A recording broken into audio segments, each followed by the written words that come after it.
Hello friends, welcome to Kosi study YouTube channel. Finally दोस्तों, Bihar ITI mop up round counselling को लेकर merit list जारी कर दी गई है। अगर आप मॉपअप राउंड काउंसलिंग के लिए ऑनलाइन सबमिट किए थे, विंगनेस सबमिट किए थे, तो आप जो है इस काउंसलिंग में भाग ले सकते हैं। इसके लिए आप सभी इस वीडियो को लास्ट तक जरूर देखिए। पूरी जानकारी आप सभी को इस वीडियो के माध्यम से मिलने वाली है।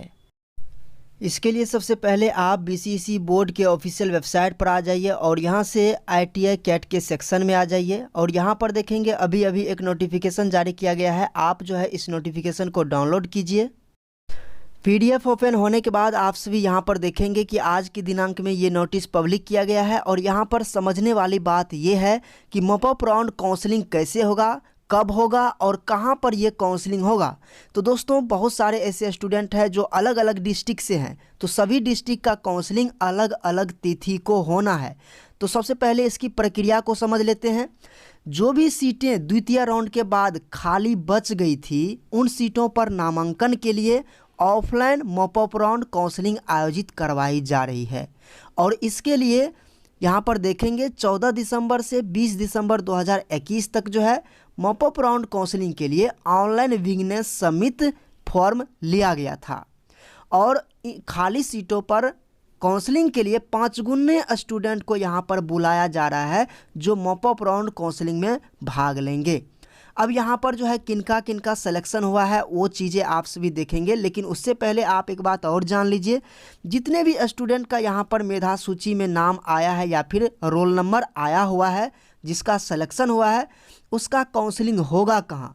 तो सभी का काउंसलिंग एक ही जगह होगा। मतलब कि आप सभी को पार्षद कार्यालय आईएएस भवन, यहाँ पर देख लीजिए, पटना हवाई अड्डा के निकट पटना 14 में काउंसलिंग होगा सभी स्टूडेंट का, सभी डिस्ट्रिक्ट का, लेकिन अलग अलग डेट को होगा। तो अब यहाँ पर जो है रॉ वाइज रोल नंबर दिया गया है, तो आपके मार्क्स और रैंक के आधार पर यहाँ पर सिलेक्शन हुआ है। जैसे कि यहाँ पर पटना डिस्ट्रिक्ट में अगर काउंसलिंग होना है, जितना भी कॉलेज है पटना डिस्ट्रिक्ट के, अगर उनके लिए यहाँ पर काउंसलिंग होगा तो यहाँ पर देखिए 24 दिसंबर को काउंसलिंग होगा। जितने भी स्टूडेंट का अगर इस रॉ में सिलेक्शन हुआ है, मतलब इस रॉ में अगर आपका नाम है, यहाँ से यहाँ तक में आपका रोल नंबर है, तो आपका काउंसलिंग 24 दिसंबर को होगा। और वहीं देखेंगे Patna 1 date and time interview, यहाँ पर देख लीजिए 25 दिसंबर दर्शाया गया है। अगर आपका इसमें रोल नंबर है तो आपका जो है 25 दिसंबर को काउंसलिंग होगा। अब इसके लिए आपको पता कैसे करना है कि हमको कैसे पता चलेगा कि जो है यहाँ पर मेरा किस डेट को काउंसलिंग है, कहाँ पर रोल नंबर है? तो उसके लिए आपको सर्च करना है। सर्च कैसे करना है? यहाँ पर देखिए एक सर्च का बटन दिया गया है, यहाँ पर आपको अपना रोल नंबर सर्च करना है। जैसे ही रोल नंबर आप सर्च करते हैं, जैसे कि मैं यहाँ पर सर्च कर लेता हूँ 1170, तो यहाँ पर हम एक रोल नंबर सर्च कर लेते हैं 6261। तो यहाँ पर देखिए जैसे ही मैंने इस रोल नंबर को सर्च किया हो, मान लीजिए कि ये मेरा रोल नंबर है, तो यहाँ पर देखिए 110 6261 यहाँ पर रोल नंबर आ चुका है। तो इस तरीके से आपको क्या करना है, सर्च करना है। और इसी रोल नंबर से देखिए यहाँ पर 2 स्टूडेंट है, ठीक ना। अब 2 स्टूडेंट का सेम रोल नंबर तो नहीं हो सकता है मिस्टेक हो। तो यहाँ पर आप सभी देखेंगे कि 2 जगह इनका जो है सिलेक्शन हुआ है। पहला जो सिलेक्शन यहाँ पर आप सभी देखेंगे, इसका जो है पटना 1 में, और यहाँ पर देखिए 24 दिसंबर को इसका काउंसलिंग होना है, क्योंकि यहाँ पर इसका रोल नंबर है। और दूसरा जो ये इसी रोल नंबर को जो फिर से यहाँ पर दिया गया है पटना 1 में, आप सभी देखेंगे 6 जनवरी को काउंसलिंग है, 6 जनवरी 2022 को। अगर इसका सिलेक्शन ऊपर वाले में नहीं होता है तो ये दूसरे तिथि को यहाँ पर काउंसलिंग करवा सकता है। इसका मतलब है बहुत सारे ऐसे स्टूडेंट होंगे जिनका जो है 2 जगह या 3 जगह सिलेक्शन हुआ होगा, ऐसा भी हो सकता है। जैसे कि यहाँ पर हम कुछ और रोल नंबर जो है सेलेक्ट कर लेते हैं।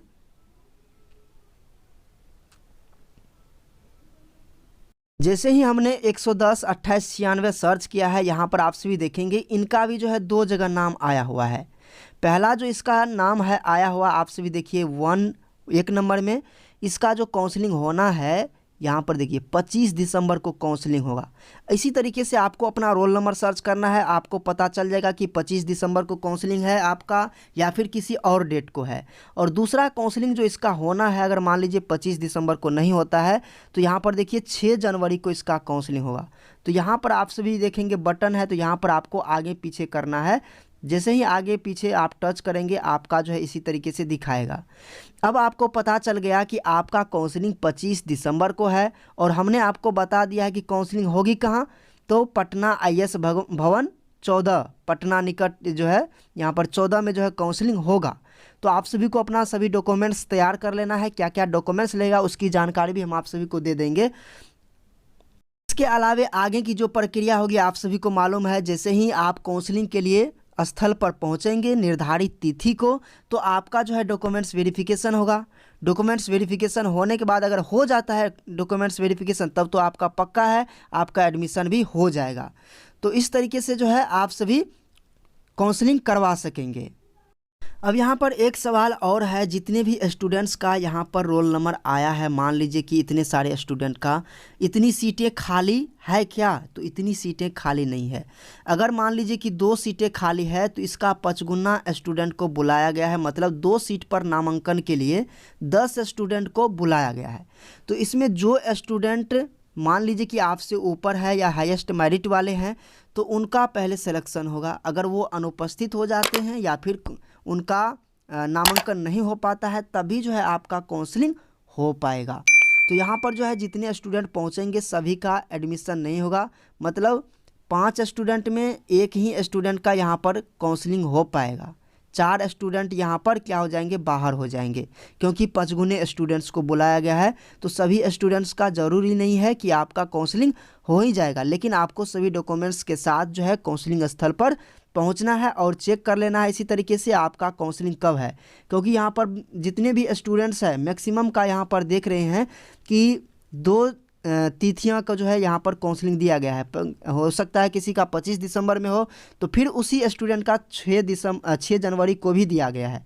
तो हो सकता है ऐसा आपके साथ भी हुआ हो, तो आप सभी ऐसे चेक कर लेंगे। अब दोस्तों बात कर लेते हैं क्या क्या डॉक्यूमेंट्स आप सभी को काउंसलिंग के समय लेकर के जाना ही होगा। इसके लिए आपको क्या करना है, अपना कोई भी गूगल ब्राउज़र ओपन करना है और सर्च करना है koshistudy.com। आपका पेज कुछ इस तरीके से ओपन हो जाएगा। इसके बाद आप नीचे आएंगे तो यहाँ पर देखेंगे ITI काउंसलिंग के लिए यहाँ पर एक लिंक दिया गया है, ठीक ना। आपको इस लिंक को ओपन कर लेना है। ओपन होने के बाद जो है इस तरीके से पेज ओपन हो जाएगा।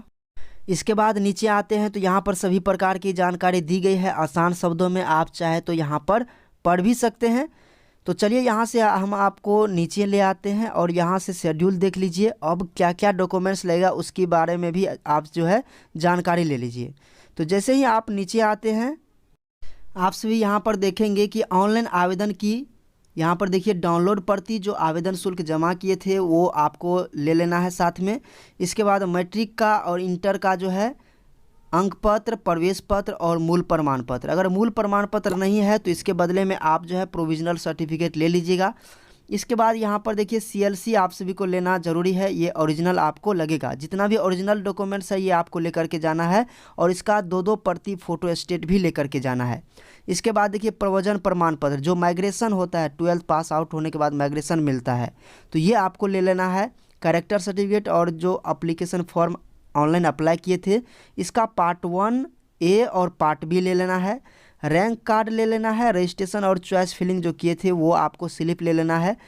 अगर आप जाति का छूट लेना चाहते हैं तो जाति ले लीजिए, साथ में आवासीय ले लीजिए, ठीक ना। अगर EBC कैंडिडेट हैं या फिर EWS कैंडिडेट हैं तो उसका सर्टिफिकेट आप ज़रूर ले लीजिएगा। उसके बाद जो है आप सभी को चिकित्सा प्रमाण पत्र जो है बनवा लेना है। एक शपथ पत्र बनवा लेना है। शपथ पत्र जो है आपको कोर्ट से बन जाएगा, आधा घंटा 1 घंटा में किसी भी वकील से संपर्क कीजिएगा कि हमको एडमिशन के लिए शपथ पत्र बनवाना है, तो वो शपथ पत्र जो है आधे घंटे में बना करके दे देंगे। चिकित्सा प्रमाण पत्र आप किसी भी सरकारी हॉस्पिटल से बनवा सकते हैं। इसके बाद यहाँ पर देखेंगे पहचान पत्र या आधार कार्ड आप सभी ज़रूर ले लीजिएगा। इसके बाद कोई दिव्यांग है तो दिव्यांग प्रमाण पत्र, और जो ऑनलाइन आवेदन करते समय फ़ोटो दिए थे वो 6 पीस जो है आपको फ़ोटो ले लेना है। और जितना भी डॉक्यूमेंट्स है जो है आप इसका जो है फ़ोटो स्टेट करवाने के बाद जो है स्वहस्ताक्षरित यानी कि स्व प्रमाणित जो है कर दीजिएगा, अपना हस्ताक्षर करके लीजिएगा 2 अलग अलग फोल्डर में, साथ में सभी ओरिजिनल डॉक्यूमेंट्स भी आप सभी को ले करके जाना है। तो इसका आप स्क्रीनशॉट ले लीजिए या इसका लिंक भी हम आपको डिस्क्रिप्शन में दे देंगे, तो आप सभी ज़रूर चेक कर लीजिएगा। इसके अलावा और भी कोई क्वेरीज है तो कमेंट बॉक्स में ज़रूर पूछिएगा, हम उस पर अलग से वीडियो ला देंगे। और हमारे व्हाट्सएप ग्रुप और टेलीग्राम ग्रुप को भी ज्वाइन कर लीजिए, उसका भी लिंक डिस्क्रिप्शन में दे दिए हैं। धन्यवाद आप सभी का।